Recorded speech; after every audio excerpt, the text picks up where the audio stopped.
Welcome back to PCOS Unfiltered, the podcast where we cut through the noise and get real about what it takes to heal from the inside out. I'm your host, Lindsie, and today we're diving into a conversation that I know some of you have been waiting for. When most people think of PCOS, they picture weight struggles. In fact, you've probably heard the statistic that up to 80% of women with PCOS are overweight. But what about the women who aren't? What about the ones who are thin, yet still dealing with irregular cycles, fatigue, hair growth, and yes, insulin resistant? To unpack this often overlooked side of PCOS, I'm joined by Allison Cale, the founder of the Confidence Clinic. Allison specializes in helping women optimize hormones and blood sugar, and she brings a refreshing perspective on what's really happening beneath the surface when weight isn't the issue, but the symptoms are still very real. As always, the content shared on PCOS Unfiltered is for informational and educational purposes only. The views and opinions expressed by the host and guests are not intended to serve as medical advice. Always consult with a qualified healthcare professional before making any changes to your diet, exercise, or treatment plan. The information shared is based on personal experience and expert interviews and is not a substitute for professional medical guidance. If you've ever felt dismissed because you don't look like the typical PCOS patient, this episode is for you. Now let's get into it.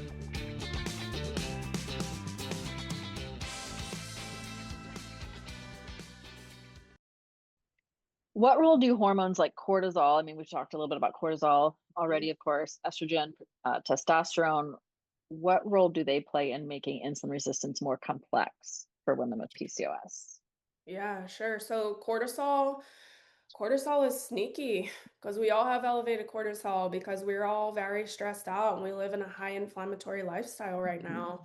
And so what happens when we are chronically stressed and our cortisol, which is produced in your adrenal glands, which sits on top of your kidneys, when that's high in the long run, it basically will always tell your liver to release glucose because your body's always in fight or flight.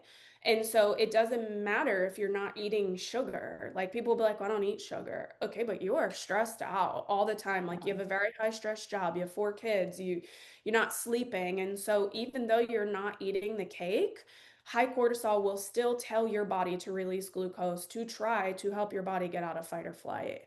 I will oftentimes put women on continuous glucose monitors, and I can tell when their body is stressed out. And you can see that their blood sugar is staying high and they haven't even eaten anything. And then they're like, oh, well, I was very stressed because of whatever. So that cortisol plays a huge role in that. Many women with PCOS, they already have what we call adrenal hyperactivity. So their adrenal glands are already producing more androgens, producing more cortisol, like they're already in overdrive. So you take PCOS and you pair it with high cortisol, and it's literally like putting gasoline on a fire. Yeah. Um, Cortisol also suppresses progesterone, and it blunts thyroid conversion of T4 to T3. So T3 is the active thyroid hormone cellularly in your body. When you have PCOS, you already have lower progesterone. So now not only do you have PCOS, now your cortisol is high, now you're suppressing your progesterone. Progesterone is the calming female hormone. It is by far one of my favorite hormones. It helps women sleep, it takes the edge off, it regulates your cycle. And so we get a lot of women coming through. They're tired, they're anxious, their cycles are irregular, and it is this very vicious cycle. Another thing would be estrogen. So a lot of times you've probably heard the term as estrogen dominance. And so people will come in and say, I think I'm estrogen dominant. Well, when you look at what is estrogen dominance, it's progesterone deficiency because progesterone offsets estrogen. And Yeah. when you don't have progesterone, your estrogen rises and you get puffy and you get inflamed and you get sluggish and you get run down. Um, so you really want to have optimal levels of all the hormones. You want to have your cortisol in check. You want to have normal, healthy progesterone, normal, healthy estrogen. Same thing with testosterone. So testosterone, is a really incredible female hormone too. So it is one of the largest in molecular size. It's not the most abundant, but it controls a lot of things for a female. It controls your muscle mass, it controls your energy, it helps with your libido. There's a lot of things that testosterone controls. So when you have PCOS and or you have insulin resistance and your progesterone is staying low, you get estrogen dominance, and then on the back end of that, more free estrogen, and it frees up testosterone from your high insulin levels. Why? Because the insulin is suppressing the SHBG. So now all of your master hormones as a female, estrogen, progesterone, and testosterone are all out of whack. And so these are the classic hormone imbalance symptoms: water retention, bloating, mood swings, PMS, anxious, can't sleep, and they're depressed because they don't know what's wrong with them. And they go to their traditional provider and they're like, we don't know either. And so it's a very vicious cycle. Then they Yeah. start medicating. Well, I take melatonin. Well, now I'm doing magnesium, and it's not Yeah. going to fix the root Yeah. cause. I need more Very coffee. And vicious. then, yeah. Yes. Oh, it's 2 p.m. Let me get that coffee. Yeah. Instead, it's 2 p.m. Let me make that protein shake. Let me get that Yeah. protein in. And so, I mean, these things can be adjusted with a few simple, activities over time. And so I think a lot of people get discouraged because they're like, I don't have the time. I don't have the energy. When you realize how much better you feel by correcting your metabolic activity, you'll Mhm. make the time. Yeah. Yeah. Oh, yeah, for sure. I mean, and it just takes like one little thing, Mhm. to just break the cycle. Like focus Yeah. on one little thing for the week. Like you said, maybe getting in some more protein, some added protein in, or instead of going for the coffee, Yeah. Yeah. try to get a good, well-rounded just snack of some sort and having that prepared. Because that's going to break the cycle. And then, yes, you're going to start feeling better probably pretty quickly. Not probably all the way better, but you'll notice some change. And then you can just kind of keep compiling, from there, making some Yeah. changes for sure. You focus a lot on a few different approaches at the Confidence Clinic. Which can make the biggest impact for lean women struggling with insulin resistance, would you say? Sure. So, I think that for any woman who is struggling, like an in-depth blood panel can tell you so many markers that you're not going to feel, that you're not going to see. Um, and so we will, again, typically do like an overall, a very deep dive into the hormone panel. We will do the very deep dive into the insulin markers. And then from there, inflammatory markers and all of that. And then from there, should we still not have our answers, we will deep dive into many functional medicine modalities or traits. I also do a lot of glucose monitors for people. So anytime I get a female patient who comes through, I'm putting them on a 15-day glucose monitor. I think this is really important. I've been doing this for probably close to 3 years now, and all the women that I see respond so differently to different foods. So, like, I have few females who will literally eat an apple and their blood sugar spikes to 180. Well, apples are considered a healthy snack, so it's not Yeah. like they're not doing anything wrong. So then on the flip side of that, say, okay, challenge dipping the apple in peanut butter and see what your blood sugar does, Yeah. right? And so I think, the most in-depth look at cellular metabolism, cellular energy, and seeing how your body responds to things. I had a female patient who her sugar was actually spiking to 200 every night with her hot shower. Why? It's, I guess the heat was stressing her body and creating inflammation. Wow.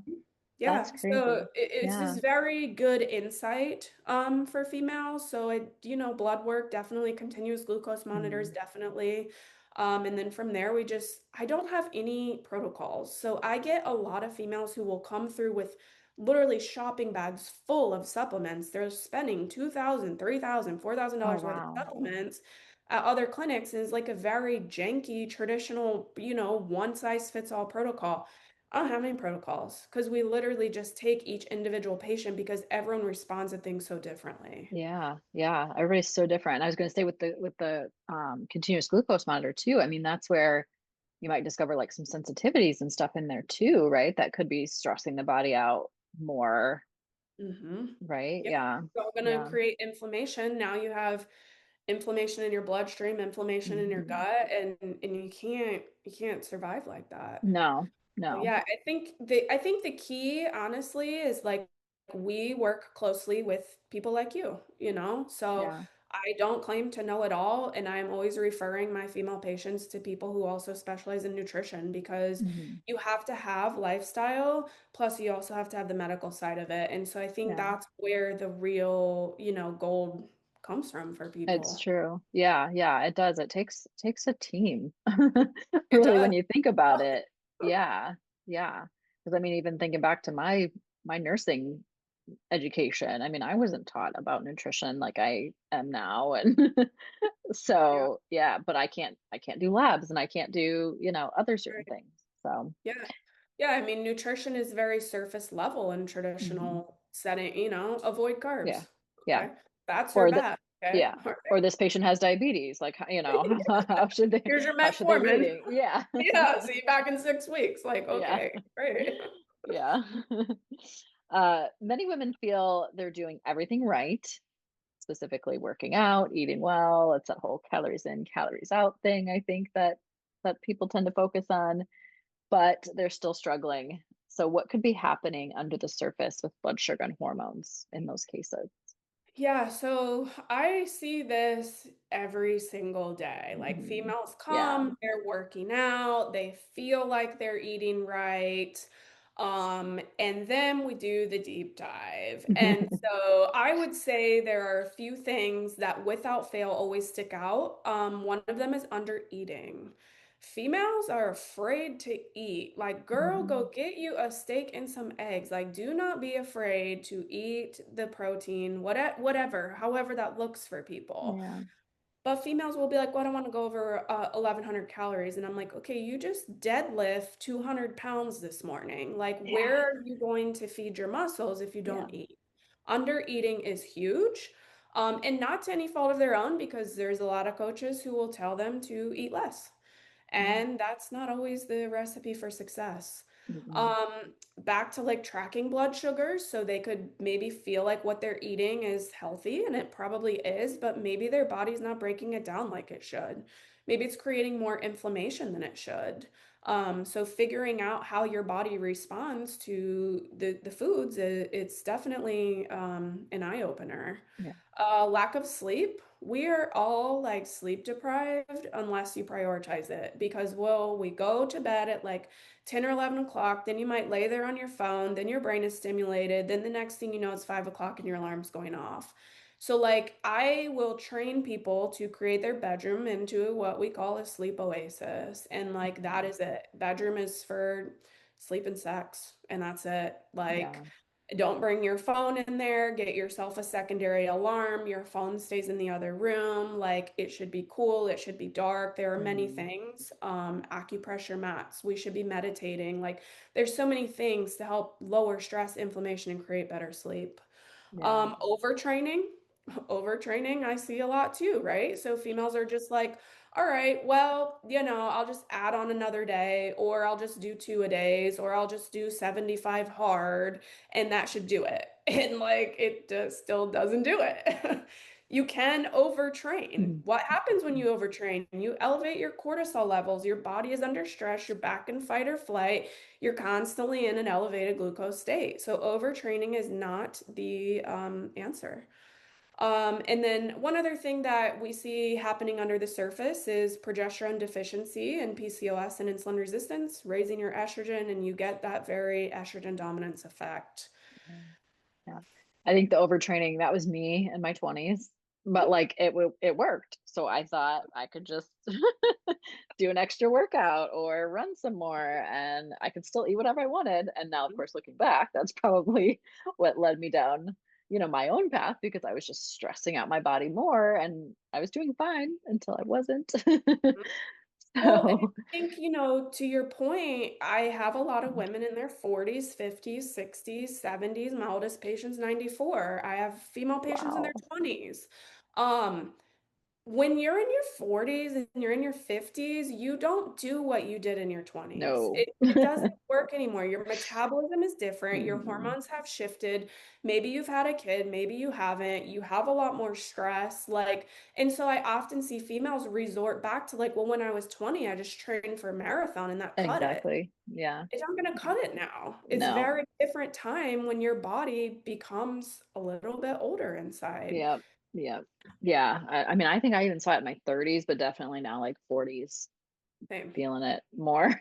Yes, same. And I mean, for myself personally, like I work out like 3 or 4 days a week now. I used to work out Mhm. 6 days a week, but it's not enough recovery time. I need to listen to my body, do active recovery, Pilates, yoga, things like that, instead of Yeah, going hard for 7 days a week. And I exactly. have noticed a big change in my own body. And so sometimes it really just requires taking a step back and going, okay, I'm 45 now. Where do I go from here? What does my Yeah. body like? How does it respond? And so I think that there's a lot of things that women tend to do. Yeah. Yeah, and the under eating part is the other big thing that I see a lot. Oh my gosh. Yeah, I mean, and that's like even one thing with my program, people aren't tracking, like, but they still get into that mindset of being restrictive. And I'm like, no, I'm teaching you how to eat all the right things. And when you eat all the right things, you don't have to track. You don't have to restrict Yeah, anything. Like it yeah, shouldn't matter. You eat till you're satisfied. You're fueling your body. But like you said, yeah, unfortunately, there's a lot of women out there that just, yeah, feel like they shouldn't be yeah. eating what what they need to be. Yeah. Well, social media doesn't help always. We And live adds to in the a cortisol. world where there is an abundance of information. Oh yeah. And it can pull you in many different directions. And Yeah. so you always have to go back and go, well, is this the healthiest? Yeah. Back in the day, the diet that used to be popular was the HCG diet. What did they do? They put women on a HCG, which appetite suppressant, but also like an 800 calorie per day. Yeah, Wow. yeah. Oh my gosh. I So, bet their metabolisms were a wreck, like oh by yeah. the end of Yes. Did they lose it. weight? Yeah, because they were Yeah. malnourished. Like you're gonna Yeah. lose weight. Yeah. Yeah. So yeah, And it's all a yeah, and the balance. social media thing, I mean, yeah, that can add to the stress and the increase in cortisol. And like yes, there's information out there that can be useful, but then just looking at it and looking at some of these influencers, I think you have to be aware these are not realistic. Like Mhm. this is all these people do. They Yeah. have the perfect lighting, they have the perfect filters, they have the perfect everything to make Yeah. it that way. Or like and they're probably also being restrictive, I bet, during the day, even though they might be preaching the opposite of that. Mhm. Yep. um so yeah, Yeah. there's we could go down that rabbit hole with social media too. We'll, we'll do that another day because Yeah. it's a vicious cycle. How important is blood sugar tracking for women without weight issues? And should lean PCOS women still be monitoring things like glucose, insulin, A1C? I mean, I feel like you've probably answered this, but Yeah, I mean, I think absolutely. I think every American should be monitoring their statistics, their metabolic markers. Um, Specifically for women, like tracking things like glucose, blood sugar, it's the core management for insulin resistance. mhm, Without it, you're never going to know how your body's going to respond because you respond differently than I do to stress, to life, to inflammation, to lack of sleep. Like you could go on and on. yeah, And so, yeah, I think it's definitely a core value for women to be tracking. yeah, for sure. How does the invisible struggle of being a thin woman with PCOS affect confidence and mental health? This is a good Yeah, question. Yeah, yeah, from what that's you a really see. good Yeah. question. So normally by the time women find me, they're desperate, which I wish I could change that. Hmm. Um, I wish it didn't get to that point. And so by the time they find me, they are literally in tears. They have been denormalized by many, many practitioners prior to me saying, you look healthy, your weight is good. I don't know why you feel so bad. You are anxious. Here's some Zoloft, here's some Wellbutrin, Hmm. because they don't know what else to do with them. And so I think more than anything, like being written off time and time again by medical providers, when you feel and you know there's something else going on, it leaves you tired, you are frustrated, and then you're just lost in your emotions. So then you Yeah. start to question yourself, like, oh my gosh, maybe I am anxious. Maybe it is in my head. Maybe it is depressed. So then you start to minimize how you are feeling. And then it is this very vicious cycle. So it definitely plays a big role in mental health. Yeah, yeah. I mean, I see it too. Like, same situation. Unfortunately, a lot of women that come to me are in that last ditch effort kind of mentality too, but those are the ones I love also because if they feel like they've tried everything and or they have tried everything, then I'm like, Like, let me nope, fix we you. got this. Yeah. Yes.